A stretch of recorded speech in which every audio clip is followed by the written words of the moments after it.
Like a carnival barker, Muhammad Ali knew what to say to get the paying public through the turnstiles. Others followed his example, to the logical extreme. Professional boxing isn't the urban mass entertainment it once was. Now, big title fights are surrounded by glitz and money and the neon lights of Las Vegas, Atlantic City, and Madison Square Garden. And no one understands this better than Don King, a promoter who staged more than 500 title bouts. In fact, the high-profile King is perhaps the only boxing promoter many people have even heard of. So, for better or worse, he shapes public perceptions of the sport at the professional level. And his life story reads like a Hollywood scriptwriter's idea of a fast-talking, high-rolling, tough-minded promoter. He dropped out of college and became involved in underground gambling in the seedier parts of Cleveland. In 1954, he shot and killed a man who tried to rob a gambling den. A court ruled it to be justifiable homicide. He was found guilty of manslaughter in the late 1960s and served almost 4 years in prison. In 1972, Don King convinced Muhammad Ali to box in a charity bout to raise funds for a local hospital. He saw the kind of money he could drum up on behalf of a worthy cause, and instantly understood what he could achieve through a fully commercial approach. He made his name with 1974's Rumble in the Jungle. More experienced fight promoters were desperate to stage the Ali-Foreman bout, but King trumped them by offering a record purse through an innovative arrangement with the government of Zaire. And that blockbuster set the pattern for the Don King style of fight.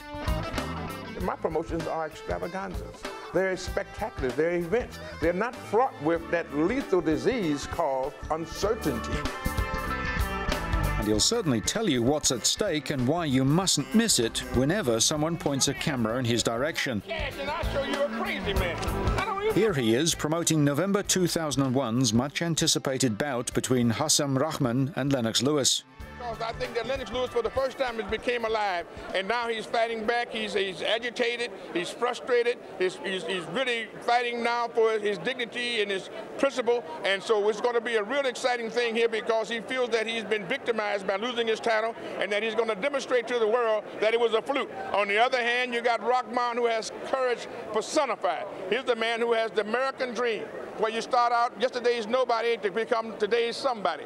He has that hope, the dream, and the aspiration, which is fortified by the determination, courage, faith, sacrifice, and fortitude. And so he has the ennobling qualities of all Americans, black and white alike, that share in trying to get a slice of the American dream. And so what this means is the symbolism is there. And so you got the symbolism as well as the great heavyweight title fight, both tied into each other, which gives you a heavyweight extravaganza, second to none, a spectacular that you cannot afford not to see. But the hype narratives have gone hand in hand with an escalation in press conference face-offs. It's become increasingly difficult to determine where the line is between showmanship and real animosity at some weigh-ins and photo calls. Don King and boxer James Toney traded verbal blows at this appearance in April 2005. He's got 5 or 6 notches. That's all I want you to do. I ain't no notch. I make notches. The notches on the back. I ain't no notch. I make notches, Don King. You know that. Check my resume, baby. But the gun my resume so long, baby. My resume so long. Commentators argue that scenes like this do nothing for boxing's reputation as a sport. And the negative press surrounding fighters like Mike Tyson, ranging from the infamous bite of the century to the rape conviction, didn't help matters either. So even Don King is keen to temper colourful showmanship with a little more emphasis on pure athletic competition. We wanted to take away the bad image that boxing seems to always have associated with it.